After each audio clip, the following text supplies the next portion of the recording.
Hi, my name's T.S. and I write comics like Hellion and Bash Issue number 2, which is live on Kickstarter right now. You can follow the link in my bio. Don't worry if you haven't checked out issue number 1 yet. You can pick up both right there on the Kickstarter. But I'm also here to answer any and all questions about writing comics, publishing comic books, finding a publisher for your comics, anything like that. I'm actually working on a cover right now. I don't know if I can show you yet. It depends on if I end up liking the design that I'm doing right now. But yeah, I'd love to answer any and all questions and just kind of hang out. Kind of a body doubling thing. Like I said, I got to work on this cover. Cosmic Times, Martin, how's it going, dude? That nerdy Papa Bear. What's going on, Rod? How's everyone doing? How's the fam? Danny Strider, how you doing, dude? I've been out. I haven't been streaming the last few days. I've been sick. My family got sick. And then I got better. They got sick again. Then I got sick again. Some crap. Always sick.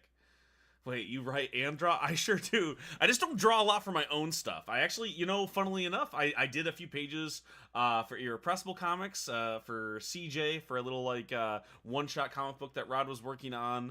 I've done some covers for him. I did a cover for Tokyo Fire issue number 1. I wonder if I have that around here. I bet. Yeah, haha. The cover for that. I don't know if you'll be able to see it okay, but I did this cover for Tokyo Fire. Maybe I can just find an asset and throw it up. But yeah, I do covers mostly. I just don't have time to do a lot of interiors. I'm working on yeah, thank you. Plus a great cover. I appreciate that, buddy. I'm actually working on interiors for my own graphic novel now. I pulled a Thanos. I had wrote a script. One of the artists I was working with kind of had to back out for family stuff, and I was like, well, I gotta do it myself. Yeah, man, you're double trouble. Listen, I'm not that good. Most of my drawing has come from needing to catch up. I wanted to learn to kind of be a little bit more empathetic and understand what I was asking of my artistic team. So I learned how to letter, learned how to draw, and I really enjoy it, and I love sticking with it, and it's really fun for me. I draw most of my birthday gifts and Christmas gifts and stuff for people because I'm poor, so I'll draw stuff for them because people usually don't want me to write them a story. But it was part, I wanted to understand everything that went into my team, so I wanted to make sure I at least knew what I was asking of them, Dandy, how you doing, man?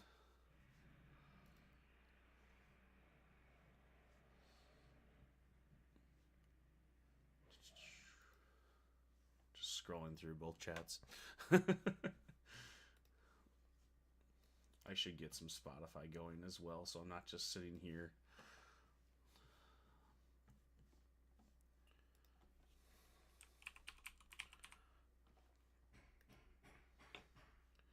I should see if I can throw up that artwork as well, just so people can see it. Josh, how you doing?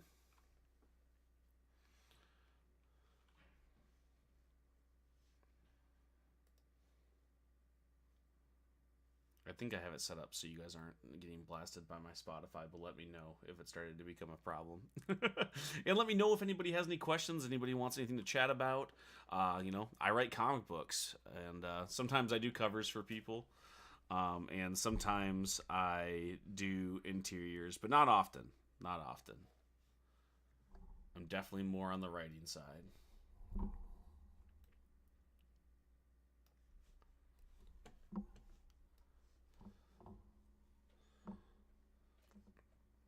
And I'd love if you guys could hit me with some of your favorite artists as well, so I can look up some inspiration for this cover.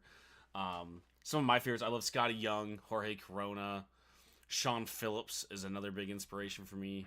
Love almost all of his illustrations. Annie Wu is another big one. Love everything they do.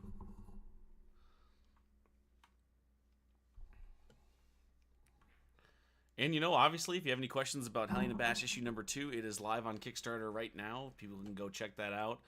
If you like superhero comics like Invincible, you might really, really dig Hellion and Bash. The whole idea is who protects a sidekick from the superhero. So when a superhero is abusing his sidekick, who steps up? Who saves the kid? Well, the supervillain community has to, and they all have to go on the run from all the superheroes. It's a really fun time.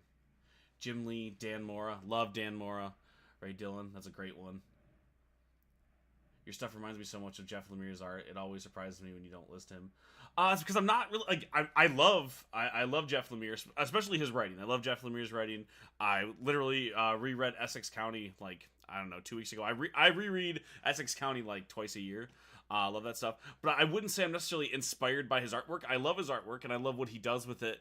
And but I don't usually look at any of his stuff for reference. I don't particularly draw from his stuff when it comes to that. I love his writing though.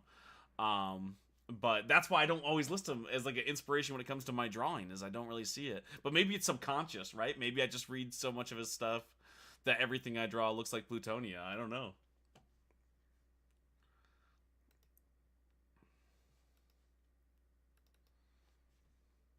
I do love what Jeff does so sparingly with his line work though. Like it is impressive how little like he does and is able to complete an entire page. Like I just feel like he just swipes 5 times and he's got an entire page with his brush. And that's impressive to me. Let me see if I can get an image of that cover.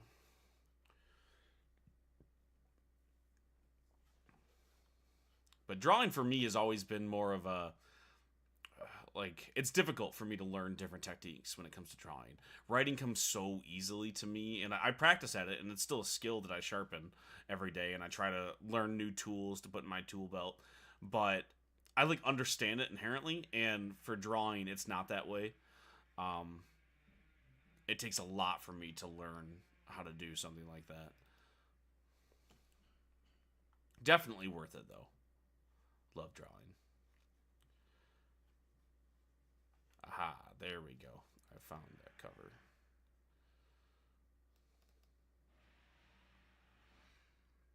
Yo, Comic Talk, how you doing, dude?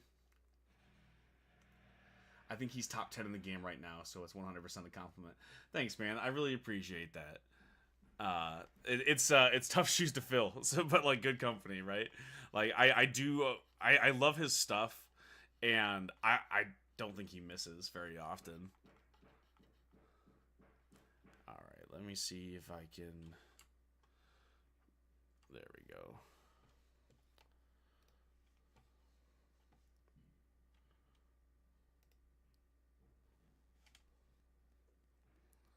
Yeah. That's the cover that I did for Tokyo Fire.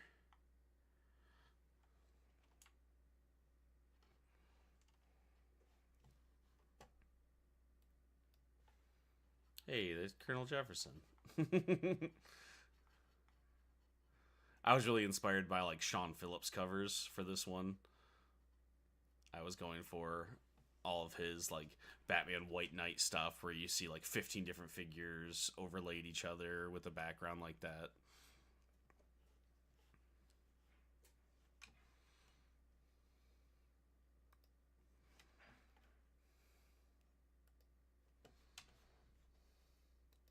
Hey, thanks, man. I really appreciate that. My favorite person is live. Oh, dude, you're the best, man. But it's definitely the closest comparison I see, especially stuff like your CJ2 cover. That one was definitely a little bit closer to me trying to do something simplistic, because I didn't want to get in the way of some of your other covers that you had done, and I didn't want to overdo it. I wanted to kind of let it speak for itself, so maybe that's why it came across like that. Thanks again, though, Ty.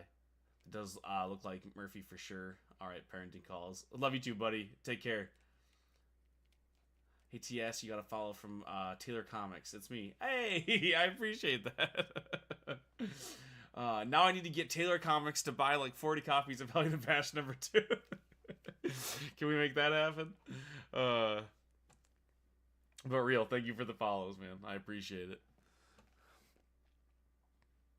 I actually did a couple different podcasts this weekend, so if you see me popping up in random places, please hop into the comments and, say what's up. Even if you don't watch them, say hello.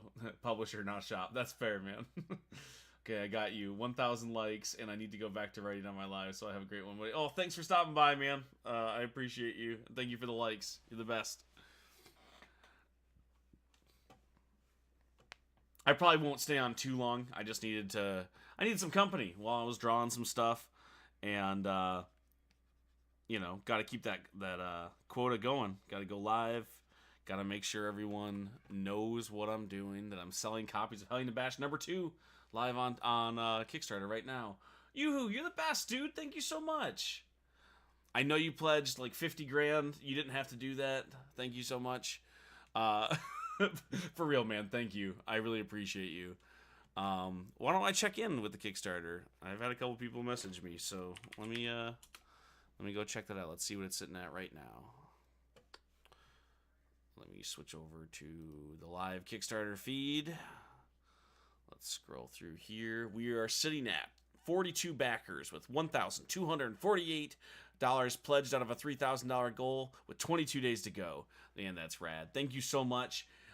You guys are all the best. I really appreciate that. That means we're up to, bad at math, what's that, like little over 41%? Something like that. You guys are awesome, man. We still have so much time to go. I'm trying not to stress about it. We're not even halfway, through the entire campaign, so this is cool. And like we had ads running all last week. I think I had an ad on TikTok, on YouTube, maybe on Facebook. I don't quite remember, but I can try to make a video this weekend. Got to see this pop off. Oh, thanks, man. I know Professional Entropy is going to be reaching out to you this week to finalize stuff for like sponsored posts. Same thing with other people. I know that they were telling me that they're going to be doing that, so you'll see sponsored posts from random people who have read the comic early, who dug it, presumably. And Reward, thank you so much for the gift. You're the best. GG. So if you start to get annoyed by seeing my face in too many places, I'm sorry. Or if you start to get annoyed by hearing about Hellion and Bash a lot this week, that's why. Is because a lot of the ad stuff's kicking in. Gotta keep the ball rolling. Gotta keep everybody, talking about it. Did you go to the con? I did go to the con. I went to Great Lakes Comic Con last Saturday. I learned a lot. I learned that most people who sell at a con like that do not own a comic book shop. They just have a very large collection and want to liquidate some of it.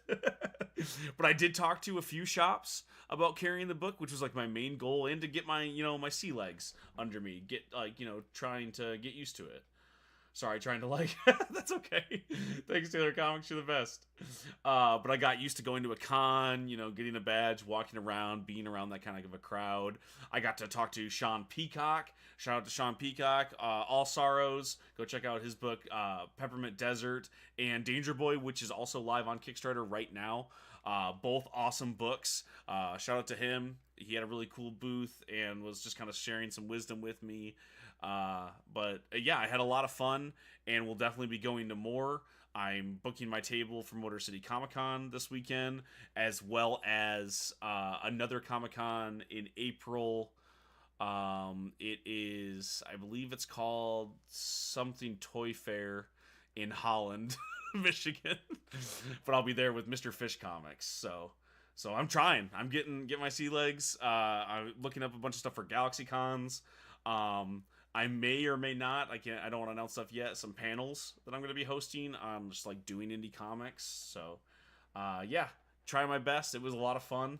And, it was nerve-wracking walking around a place like that where nobody wants to hear from you. They're just there to buy and or sell their comics. And I'm like, hey, do you want a free indie comic that no one's ever heard of? I have a list of VA comic shops if you or your publishers want it. Taylor Comics, I would love that list. Please hit me up. I know, be in my DMs. I would love that list. I'm trying to reach out to a bunch for a lot of the different books I'm selling this year, from Professional Entropy, like Hellion and Bash, but also the stuff coming from Invader Comics and for the future. So yes, please hit me with that list. Let's go. Glad to hear it went well. Thank you, man. And shout out to you. You're the one who kind of pushed me to do it, so I appreciate you. And, this one was pretty cheap too. This one was $50. Hard not to, it would have had to go real bad to turn me off from doing cons. You know what I mean? But it didn't. It was a good time. It went well.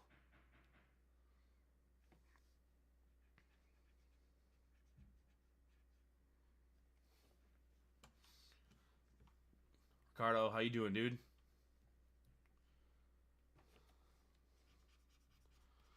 And if there's anybody watching who doesn't know, my name's T.S. and I write comics like Hellion and Bash, which is live on Kickstarter right now. So if you like comic books like Invincible or you really like that show, you should check out Hellion and Bash. She's almost half already. Dude, that's exactly what I'm saying, man. I was super excited. Fake comics. What's going on, dude? Thomas Moran, go check out all of his books. I have stuff for you, actually. I have an email. You'll see me later on in your inbox this week. I have stuff I need to pitch you. But yeah, let me check out the live Kickstarter right now. Let's switch over to the Kickstarter view. Unless it's already up, because I haven't been paying attention to what I have. Oh, it is up. And here's my cat. It keeps climbing around. That's what I keep looking at. It's because she keeps messing up all my feeds. All right, now go play. Go on.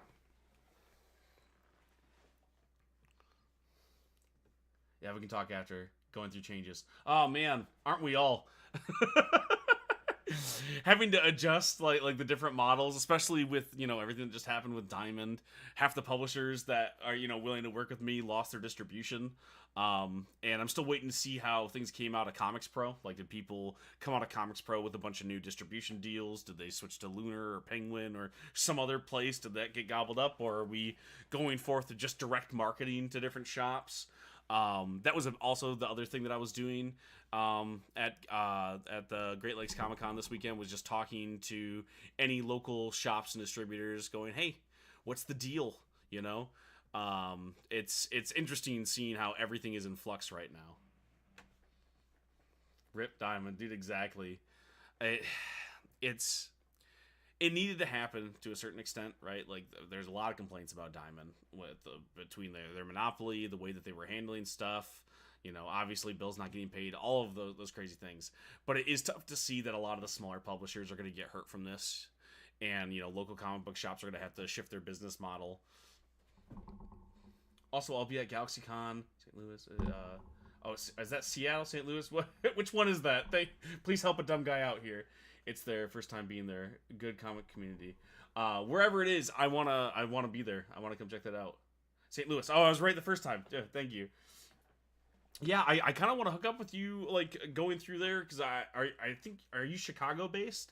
But I wanted to make it out to a couple other Midwest cons, and then honestly even just East Coast, right? Like, I want to head out east. I've been talking to some people out of New York and New Jersey.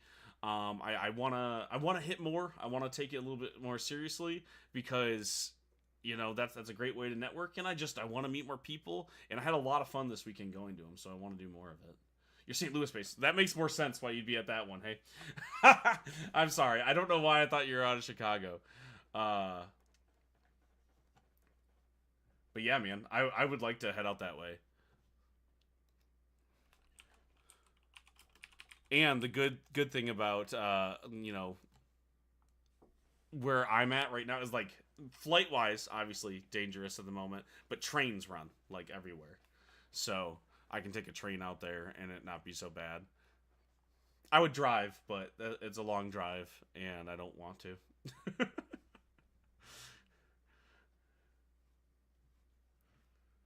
This is why we started creating a list of bookstores and comic shops to be prepared to sell direct. That's exactly it, right? That's why I keep trying to reach out to different shops, seeing how they're doing. And the funny thing is, still a lot of them are like, we're not sure how we're switching it up.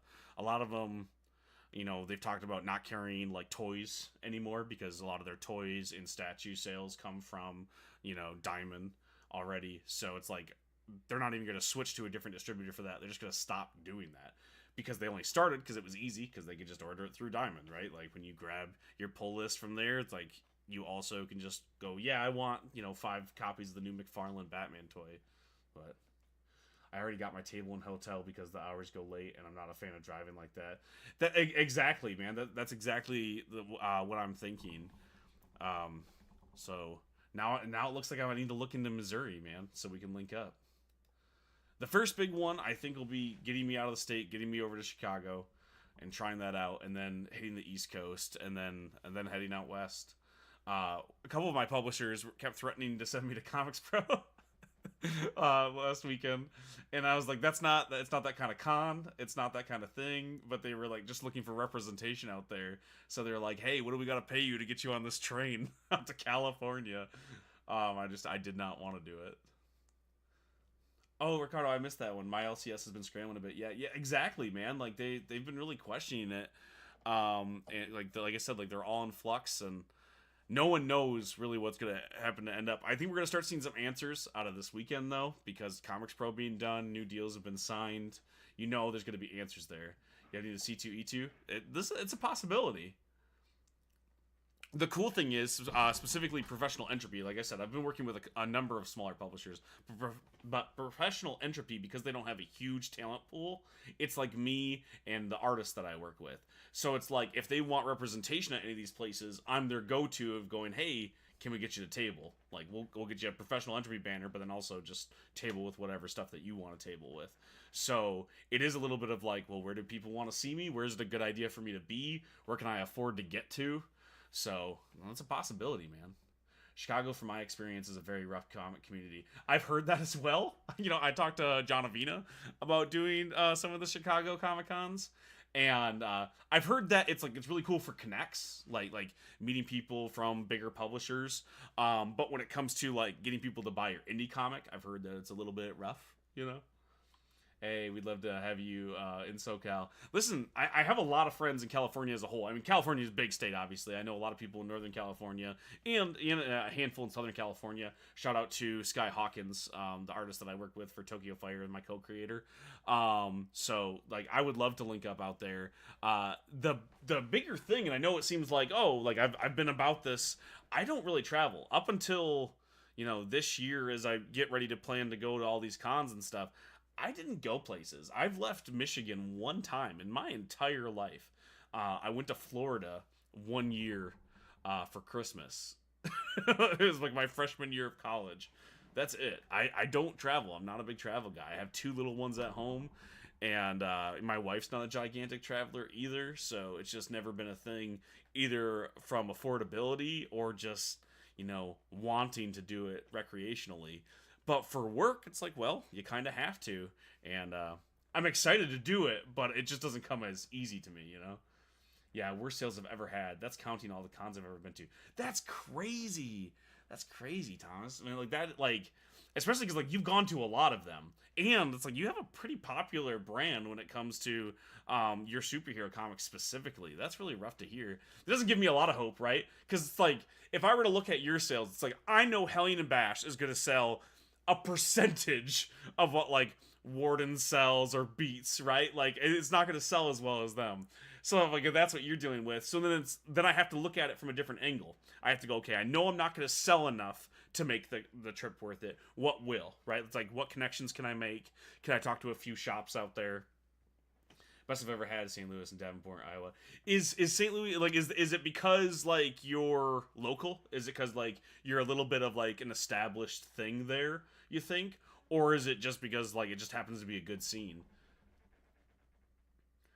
Because I know for me, it's I'm starting to get kind of a name of being local here.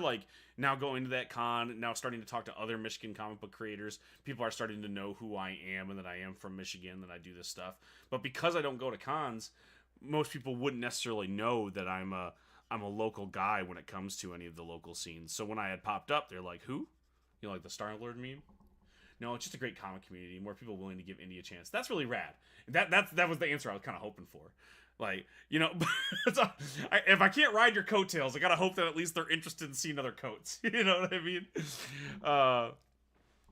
But because when it comes to the indie stuff, I've been pretty transparent about it. Is I love my books and I believe in my books, but a lot of what I do is resume building so I can keep making books. Right? I want Hellion and Bash to go as long as I can, but I also want to write stuff for other publishers and other people. So I want to meet more people in the industry so I can continue to do that, so I can get more opportunities. That's with most publishing. Cons and in-person events are more marketing and networking benefit-wise. I really think that's what it is, at least when it comes to what I'm trying to do when I go to these cons. I want to shake everyone's hand. I want to say hey. I want to meet all the people making comic books there. I gotta start my day, but I wanted to pop in for a bit. Good luck with the rest of the stream. Thank you so much, Ricardo. I appreciate you, man. Thank you for stopping by. Good luck. Have fun. Don't do drugs. Stay in school.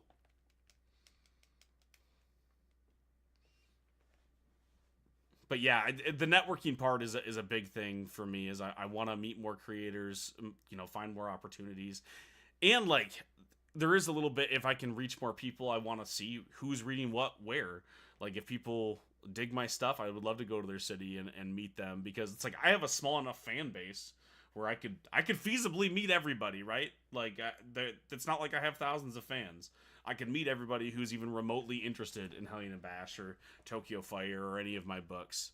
And I want to, right? Like I want to do that, while I still have a fan base of any of any number. I don't know if this will last or if it'll grow, but I want to do with it while what I can while I can. In case anyone doesn't know, Hellion and Bash issue number 2 is live on Kickstarter right now. You can go and back it. We have lots of cool tiers, and if you haven't checked out issue 1, that's okay, because you can get both right there. And you can catch up, and you can read all the other books I've done. So, Hellion and Bash, Tokyo Fire, Growing Up, and we have some cool stickers and a lot of other cool stuff over there. What I'm hearing is we need to get you over here. Got it. But listen, exactly. I have had the chance to talk to a number of really cool comic book shops who are like, hey, if you're here for this con, come by. We can do a signing. Even when I was like, hey, I don't really have a following, it's not like people are going to show up for me. And they're like, yeah, but they'll see that you're signing a book there and you got a table in the back. That usually gets enough people to kind of, double look. I'll be pledging this weekend. I just put a pledge for a Child's Play comics yesterday. Oh, dude, no worries, man. No stress. But I appreciate you either way, man. Thank you. Even just telling a friend goes a long way, man. Thank you so much. Which Child Play comic? Like when you say Child's Play, do you mean like Chucky? Do they got a book going right now? Because I need to grab that if they do.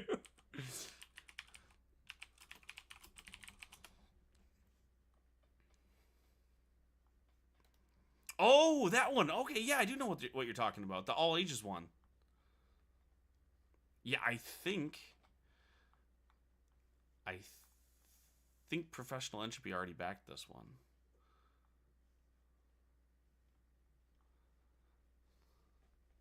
No, they are self-published. Yeah, exactly. Yeah, I think I know the one that you're talking about. Is it? Let me pull this up. Make sure we're talking. Is it this one?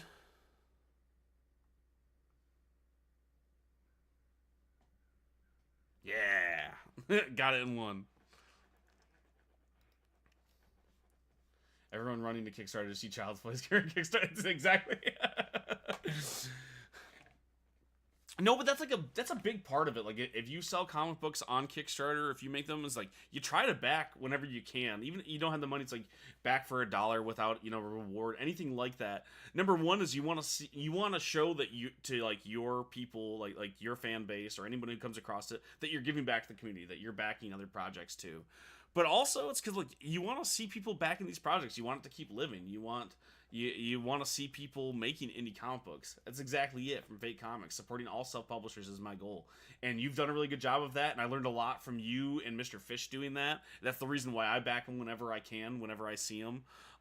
Because I love indie comics, and I exist in this space, and I want people to know that it's a place that you can exist and should exist. Because it's the next wave of comic books, and I think people forget that indie comics is this proving ground for the next people you're gonna see in comic book industry, because everything that you see somewhere from a comic book creator, they started in indie usually. Not many people get to cut their teeth on Marvel or DC, but even something like TMNT. People forget TMNT was a little black and white indie book that no one had heard of, that was self-published, that they walked ash can copies of into shops. People forget that. And indie gets a really bad rap sometimes. People hear indie, they think amateurish. And a lot of us are professional, we just are not as popular. And there's a big difference. Mr. Fish is the king of support. He really is. He backs everything he can. And listen, as someone who's done business with Fish, he backs people that he can't back. You know what I mean? He will go out of his way. If you ever go to a con with Fish, Fish will spend everything that he can afford to from what he makes at the con, backing other people's books and buying books while he's there. It's really impressive to see, and it's really cool. And I try to carry that. I try to back where I can. But obviously, it's all about like the financials of surviving, right? Like, I don't make a lot of money. I got 2 kids at home, so it's like, I got to make sure they're fed first, and that's what everyone's thing is. So I never hound people about backing. I advertise, I'll talk about it as much as I can, and I'll get the word out. But I never take offense if people can't back it, right? Like, 'cause I can't back every single project, but I want to, and I try. And if I can't afford to back it, I'll at least share it out, right? Put it in an update for one of my Kickstarters or talk about it on here, because we need to be talking about indie comic books. Speaking of, like, Ace Blade #9 is out there on Kickstarter right now. Go check that out.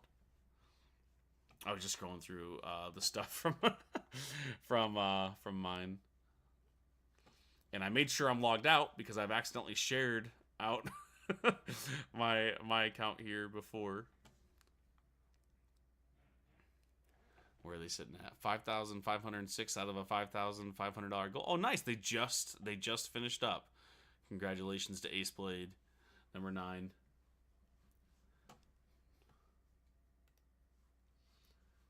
Comic creating is tough. Supporting is tougher, dude. It so is. And like, I love writing comics. If it was just writing comics, I would do it nonstop, 24/7. I love it. It's one of the only things I've ever been told I'm good at.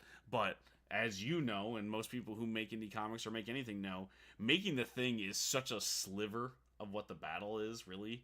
Like, you can make comic books all day, but you have to sell them, you have to market them, you have to convince people to check them out.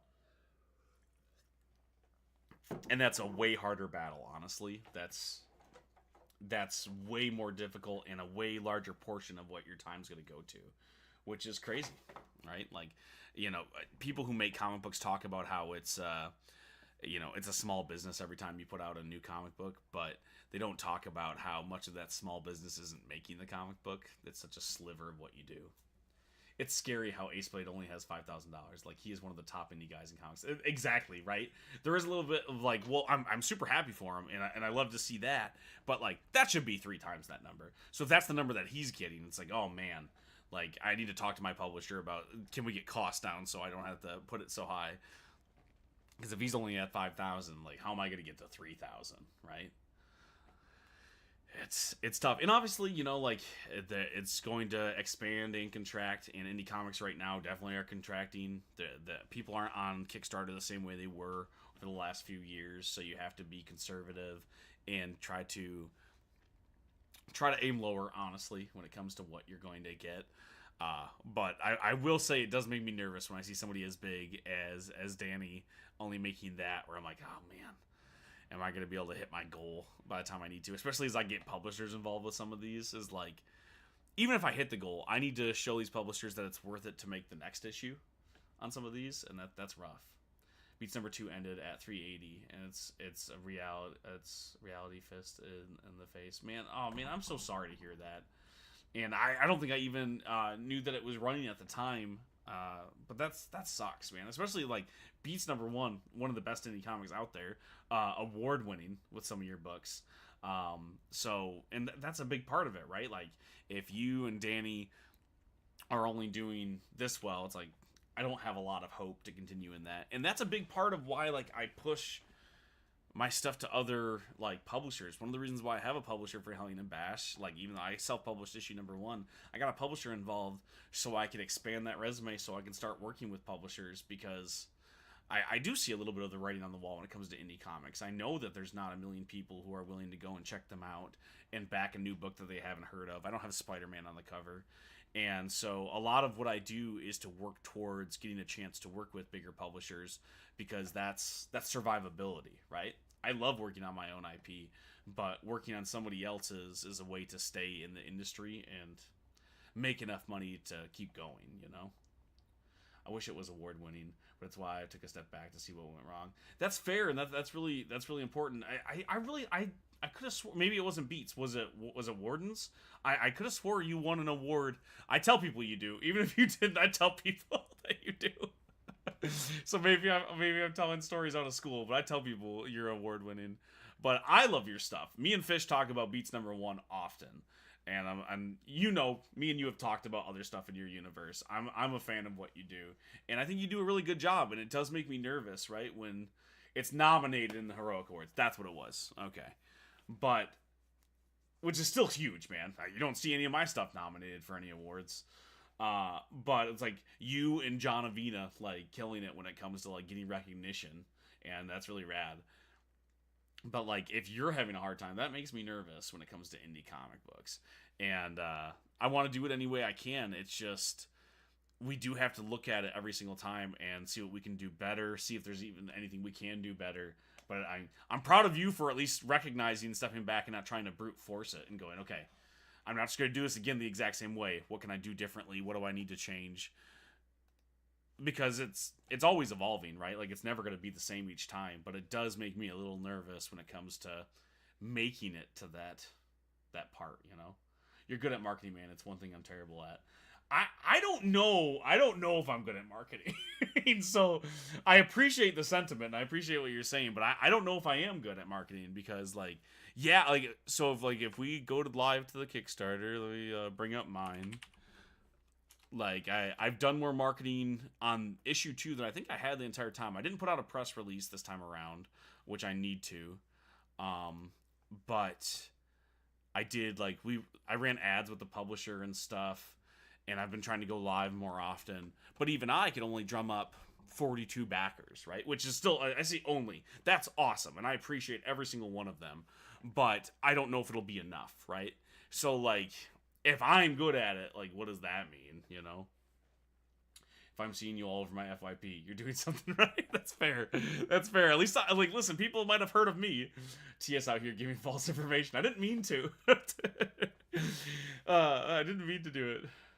But I'm trying to be out there. I'm trying to be more places. The problem is like trying to balance it, right? Like I had to write 12 issues this month, and that meant while I'm running the campaign, I'm trying to write all of the next stuff that needed to get done, and then I needed to run all of the campaign stuff because like the publisher gave me money to do some ads, but I still had to make it all. So I was doing all that stuff, which meant like I was going live on here to kind of push the book, but I wasn't making my normal TikTok videos like I normally would be. So, and I think that hurt me a little bit. I think that hurt my like personal brand or whatever of like making TikToks. So like I'm going live. Hopefully that compensates a little bit, but I think that I see a different audience. I don't think I see more of an audience. I think I see a different audience when I go live than when I'm making the videos. Don't be worried about annoying people with marketing. You're finding people who may have never seen you. That's fair. I appreciate that, man. Because I do, like, I know we've talked. I know that you know that, like, I do get anxious about bothering people about it and shilling, right? Like, I'm on here going, hey, go check out Hellion and Bash #2. And people are like, God, this guy again, you know? But you have to. That was a big thing of what I did at that con this weekend. Was like, I'm walking up to every booth going, hey, do you have a physical location? Are you an actual comic book shop? Can I give you They always think I'm selling you something. They're like, hey, are you selling this? I don't want to buy it. And I'm like, no, please, here's a free comic book. Here's Hellion and Bash. Here's Tokyo Fire. I have a publisher for these. If you like them, please give me a call about ordering more, you know, like sell them, see if they sell and call me an order. And like, I just did that like 100 times. And most of them were like annoyed that I existed, and I completely understand that. They're there to make money, and most people who are scrolling through are not there to buy a new thing. They just want to see their videos. But you have to. You just kind of got to get over that. You got to swallow it and just like pitch. Oh yeah, Fake Comics is awesome. Go check out all of their stuff. I'm too broke for how awesome these look. Do you have news to share with you after? It has to do with Eisner's. Oh, heck yeah, man. Oh, like, you know where to find me. I know we're both bad necessarily about like staying in touch about stuff, but we need to better. I need to get on your Discord more often. I need to check more stuff. I think it's so easy for us to fall down these rabbit holes of like, well, I'm writing the comics, I'm doing the business stuff.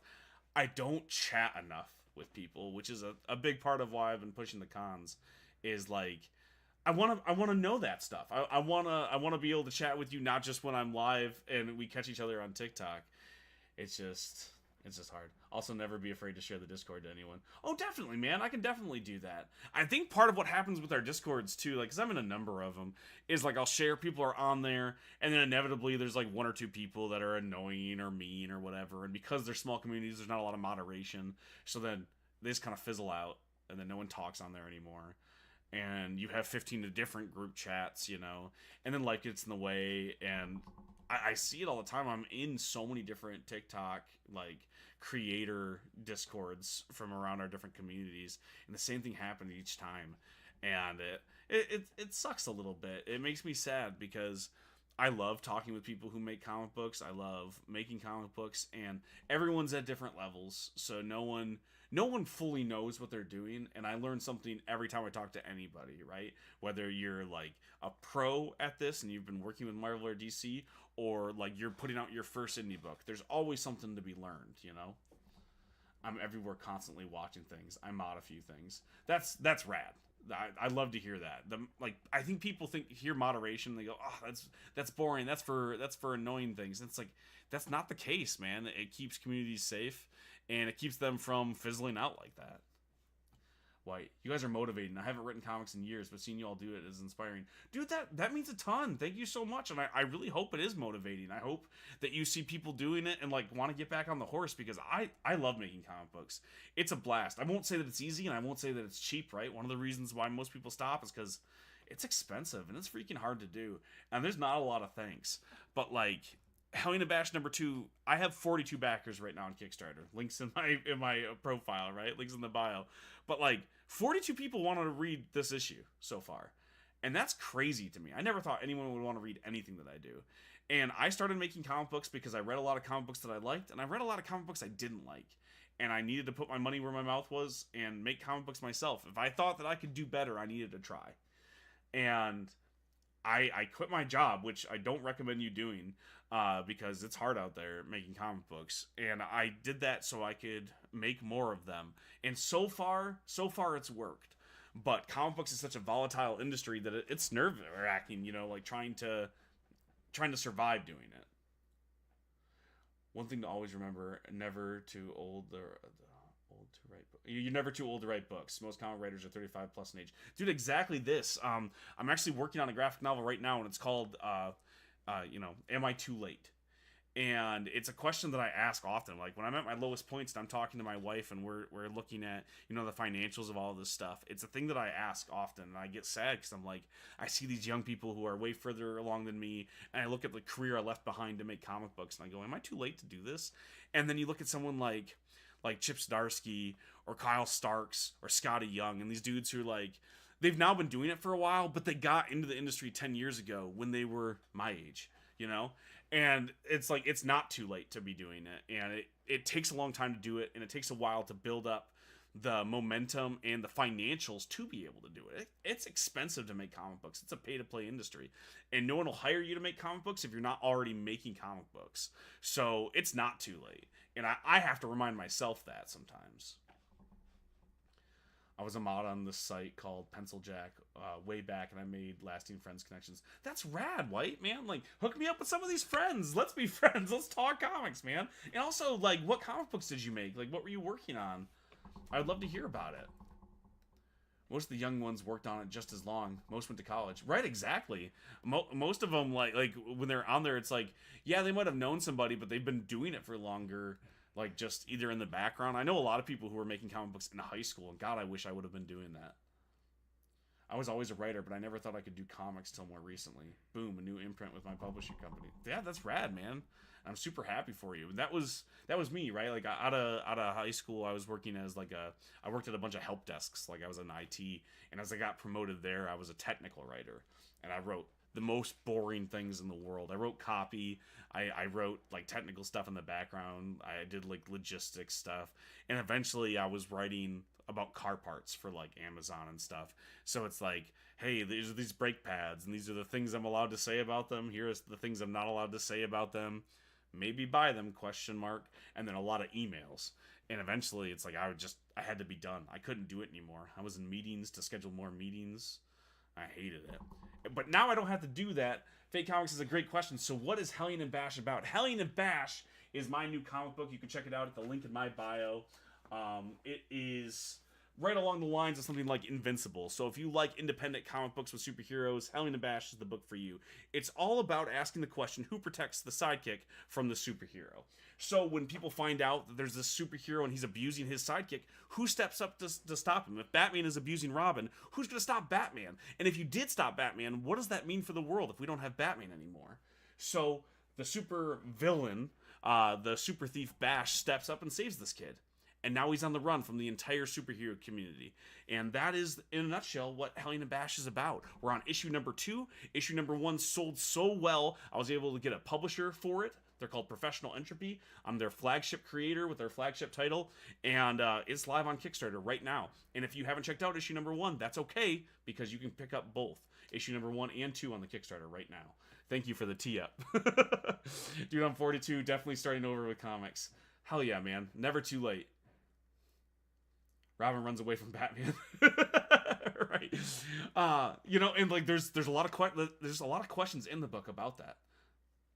My minor claim to fame is the anthology from Image called Pop Gun Volume 1. Dude, I've read Pop Gun! Dude, that's so cool!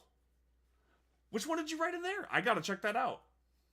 I wonder if I have. I don't know if I have a physical copy anymore. Probably in my closet. Interesting. Thanks, man. I gotta send you a copy too. I know that you're talking about backing it, but I gotta hook you up. I know I've read some of your stuff. We gotta do a little comic book swap. We gotta trade. One best anthology that year. A Harvey. Man, dude, that's so cool. Why am I talking right now? Why aren't you talking? You have way more cool stuff to say than I do. And also get back to making comic books, dude. That's so rad. We need to talk. We need to talk comic books. Not many of us can say we was published by Image. Dude, exactly, man. There is no running from Batman. Not if he has prep time. That's the problem.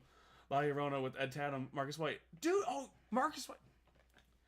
Dude, you're over here listening to me talk about comic books. You know what the heck you're doing.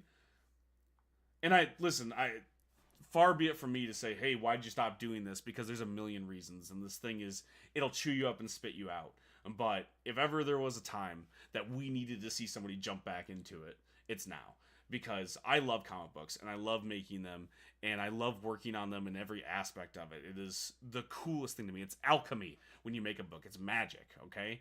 And it's the part that keeps it going even when the financials are bad, right? Like, nobody makes money making comic books. They lose money making every single one that they do.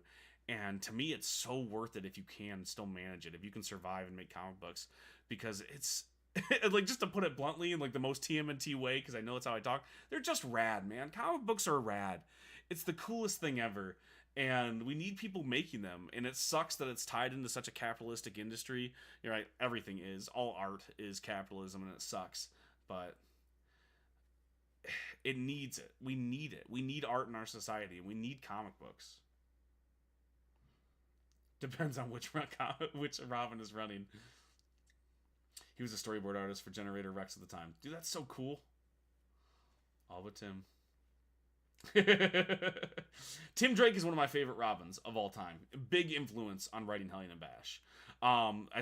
Tim Drake's run as Robin is a big influence on Hellion and Bash. Same with The Victories from Michael Avon Oeming, personal hero of mine. I love that book, and that was a big way of like me seeing what else you could do with superhero comics. Big inspiration on that. I'm working on something now. I need to figure out how to pay for an artist mostly.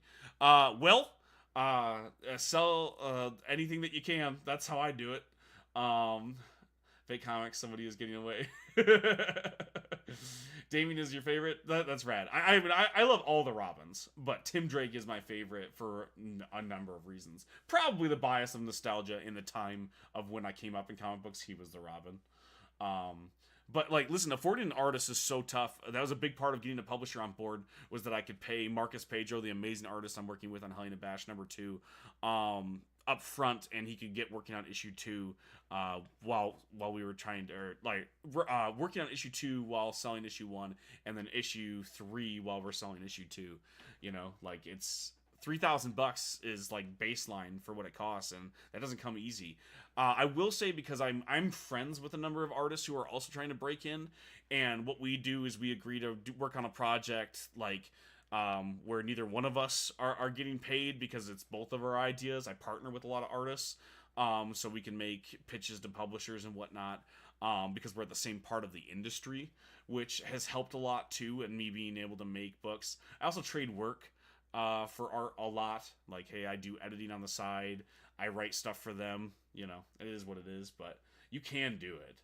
Original Robin is goated. To me, Nightwing is even better Batman. I love Dick Grayson as Batman. One of my favorite runs of Batman, period.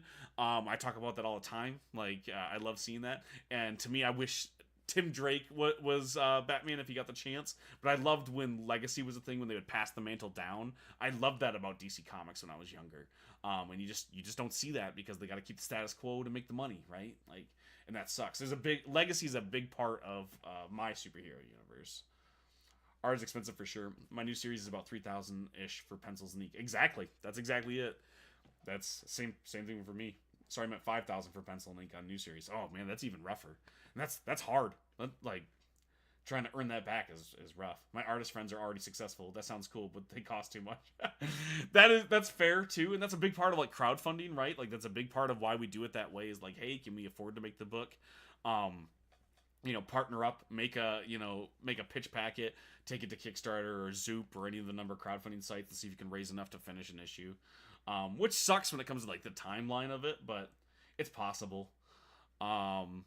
And also, try to get in back with like the backups and stuff. That's the thing that I bother everybody about is, hey, can I write a series for you? Can I get into a backup with you or whatever?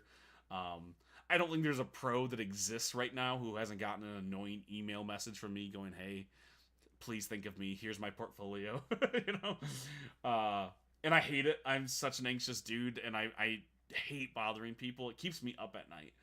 But I want to make comic books, so it's what I do. So, like, same thing with, like, I'm in so many different artist DMs going, hey, let's talk about a project. Let's see what we can talk about. Is there anything that we want to work on together?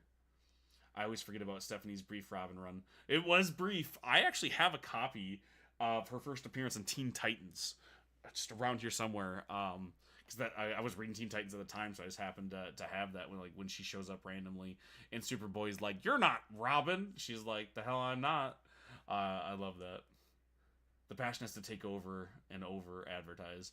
Yeah, man. Like, it's like a big part of what I do is like I get on and I talk about the fact that I love doing it.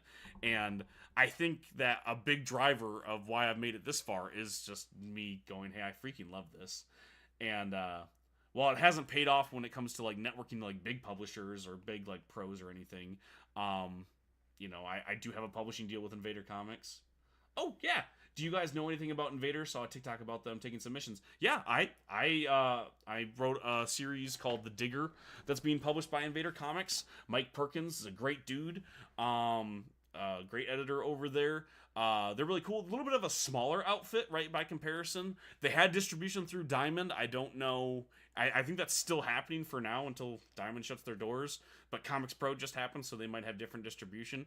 But they're really, really nice. They take open submissions. They just want to see cool books, so they don't have a ton of criteria. They've worked with some cooler comic book names, and as well as indie guys like me. When it comes to submissions, I can't like promise anything, but I would say I pitched an already completed book, which definitely helped. Do they take writing only subs? I don't know. I think that they do.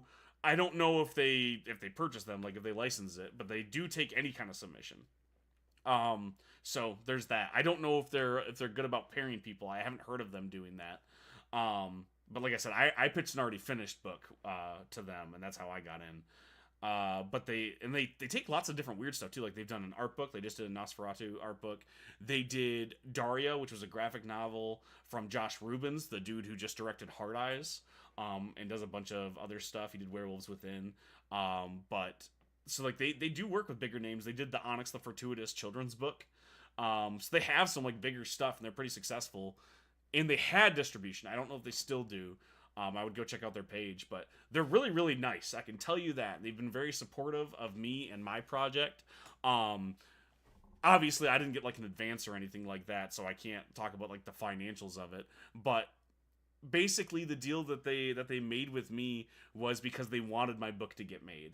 and that's really cool. And you don't see that a lot when it comes to smaller publishers or any publishers really. Like, they backed my book because they wanted it to be made and they wanted to help me out, and that's really rad. That's the best thing I can say about them. So I love Invader. Lots of new publishers have come up the last 2 years. It's due to bigger indies not satisfying indie. Right? Exactly. That's a big thing. Like, I just did a pitch packet for like Blood Moon, which is like a really, really small one out of your neck of the woods. I was pitching down there. But the problem with some of those smaller publishers with Diamond going down is I don't know how long for this world a lot of those smaller ones are going to be, because they're not going to get distribution through like Lunar probably or Penguin. So if they don't have it through Diamond, they're going to hope to the direct market like that they can fill those things. So I don't know if they're going to survive in that same way. I hope they do. Because and we saw it with Mad Cave. Sometimes they just kind of like level up. Like Mad Cave started really small. Like they were even smaller than Invader. And just through force of will and like having connections, they got some really good talent, and now they're right up there. I can definitely find an artist if I don't have to pay them. Listen, but like if you have friends who are at the same point as you, who want to get back into the industry or want to break in, I've partnered with so many cool artists who are like, listen, I just want to build my portfolio. Will you write something for me? And as long as you're willing to not just write your vision, but to write our vision, right? To like make a team. Like you can find some really cool people who are willing to work with you on a financial level that you can both afford. And dude, it was super nice meeting you too. Thank you so much for adding me. And like, we'll go back and forth. I want to talk more about all this stuff, but I want to talk to you partly just from a fan basis. Like, I've read your stuff, man, which is really cool. That doesn't happen a lot when it comes to like my comments. But like, I get to work with a lot of cool artists who want to break in and see that I love it, see that I love doing it. And what I do every time I message them, I go, hey, I'd love to work with you. Can I pitch you something? What do you want to draw? And I don't try to pitch them an idea that I already have that I want to write. If I do, it's like I have a list that they get to pick from, and let's find a project that works for both of us, that we're excited about. Let's make it our project. I let them heavily influence how the writing goes, because especially if I can't pay them, I want to make sure that this is something that we all love to do. And then the other part is if I do get paid, most of it goes to them, right? Like, I'll be completely transparent. The deal that I have with Professional Entropy for Hellion and Bash #2 is that I didn't get paid for Hellion and Bash. Almost all the money I made on issue 1 went to Marcus, paying Marcus, my artist that is on that project, and the letterer, Mike Stock and Fish Lee. And issue 2, they gave me enough money up front to pay Marcus to finish the issue, and Michael Stock to letter the issue, and for some advertising for me.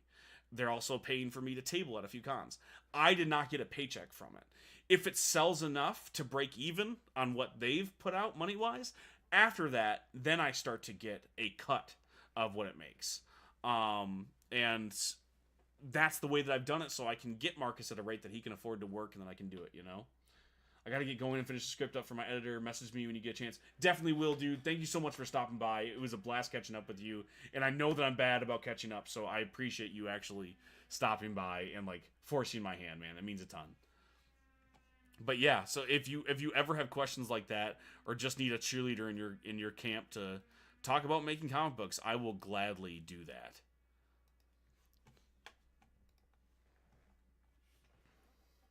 But yeah, like that's how I get the chance to make so many comic books. I still pay for the vast majority of them, and even some of the deals where I don't get paid up front, neither do they. The deal is once we start getting paid, they get money first.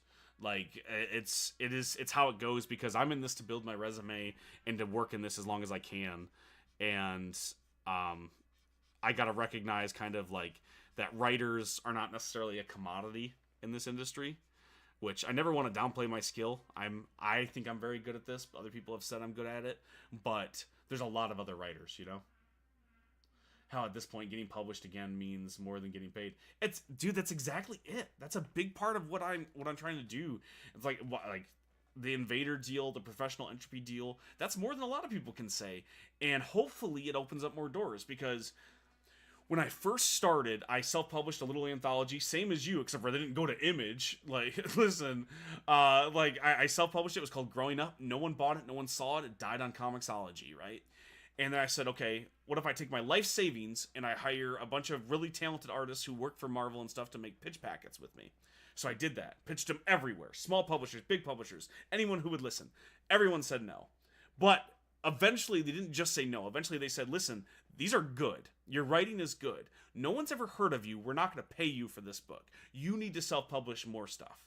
So, like, in order for us to take you seriously, you got to self-publish more stuff. Don't want to necessarily advertise that, though, exactly. So, basically, what I did, I started self-publishing more of my indie books, and I took one to Zoop. We did Tokyo Fire. That did well enough to let me make Hellion and Bash and a few other deals. And doing those small, self-published, self-funded books got the attention of tiny publishers.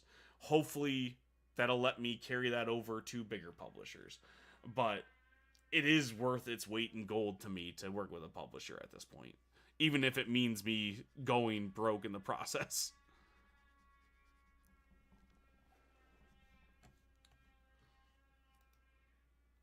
Yeah, I would like to keep it. At least I'll take the paycheck if they pay me, but I don't think that's necessarily on the table.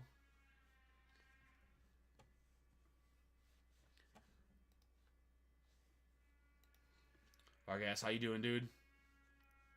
You're catching me right here at the tail end. I'm about to hop off. I have a cover I gotta finish, and I got a dinner I gotta do. But thank you so much for chatting with me. Sean, how you doing, dude? White, listen, we gotta catch up. I gotta hit you up about this. Yeah, I'm working on a werewolf thing I want to pitch. Dude, me too. I love werewolves. but heck yeah, man. Thank you so much for stopping in, and I'll add you back, and we gotta chat. Oh, you just back the new issue? Dude, thank you so much, Vargas. You're the best, man. Thank you. No competition.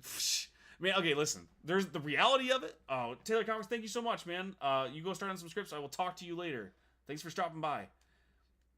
But like the reality is we are all technically in competition, right? There's only so many jobs, there's only so much attention you can get from people, so we all are competition, totally.